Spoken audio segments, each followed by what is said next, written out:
Welcome to Campus Study Circle. So percentage లో ఒక interesting question. A student multiplied a number by 3 by 5 instead of 5 by 3 అన్నాడు. Then what is the percentage error in the calculation అన్నాడు. So మనకు వాస్తవానికి ఆయన ఏం చెప్పాము, మనం 5 by 3 చేత మల్టిప్లై చేయమని మనం చెప్పాము. ఆయన 3 by 5 చేత మల్టిప్లై చేశాడు. ఎర్రర్ వస్తుందా రాదా? వస్తుంది. ఎంత పర్సెంటేజ్ వస్తుంది అని అన్నాడు. సో రైట్, మనం ఇప్పుడు ఇలాంటప్పుడు క్వశ్చన్ లో మనకు ఇవ్వనప్పుడు ఎక్స్ అనుకుంటాం కదా, ఎక్స్ అనుకోమని ఆయన ఏమన్నా మనకు చెప్తాడా? చెప్పాడు.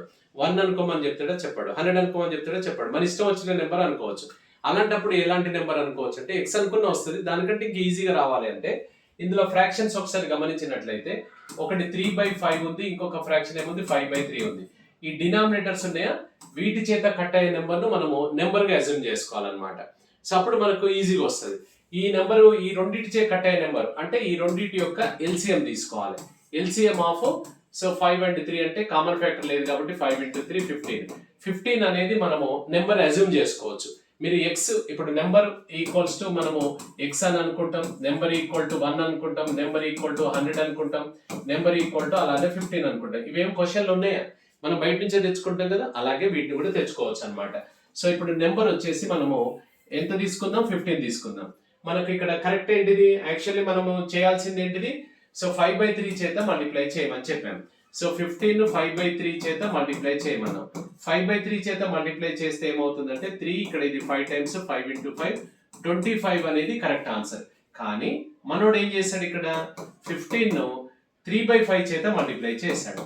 3/5 చేత మల్టిప్లై చేయడం వల్ల అప్పుడు ఏమొచ్చింది, ఆయనకు 9 వచ్చింది. ఇది wrong answer.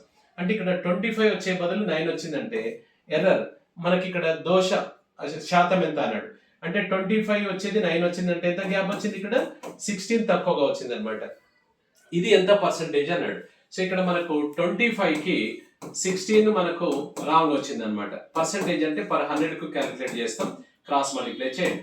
So 100 into 16 divided by, so 25 ఇది 4 times 4 into 16 equal to 64% is the answer అవుతుంది అనమాట. 64% is the answer. ఇదే క్వశ్చన్ మనం ఎక్స్ అనుకుని కూడా చేయొచ్చు, కానీ చాలా టైం తీసుకుంటే రిస్క్ అవుతుంది. ఇది ఈజీ అనమాట. సో మనము 5/3 చేత మల్టిప్లై చేయాలి 15. ఇక్కడ మనకు 25 వచ్చింది. 5/3 చేత బదులు 3/5 చేత చేస్తే 9 వచ్చింది. 25 వచ్చేది 9 వచ్చిందంటే 16 మనకు లెస్ వచ్చిందా లేదా? So right. సో మనకు ఆన్సర్ వచ్చేసి 64. సో ఇలాంటి ఫుల్ వీడియో క్లాసెస్ కోసం స్పెషల్గా నాన్ మ్యాథ్స్ విద్యార్థులను బేస్ చేసుకొని క్లాస్ చెప్పడం జరిగింది. మన క్యాంపస్ స్టడీ సర్కిల్ యాప్లోనే డౌన్లోడ్ చేసుకోండి. సో మనకు నెక్స్ట్ వచ్చేసి మనకు ఆఫ్లైన్లో అర్థమెటిక్, రీజనింగ్, ప్యూర్ మ్యాథ్స్ వీటి కోసం మనకు స్పెషల్గా అశోక్ నగర్, బోడుపల్లి ఉన్నాయి, హైదరాబాద్లో ఉన్నాయి. ఈ నెంబర్ను సంప్రదించినట్లయితే మీకు వివరాలు తెలుస్తాయి. Thank you.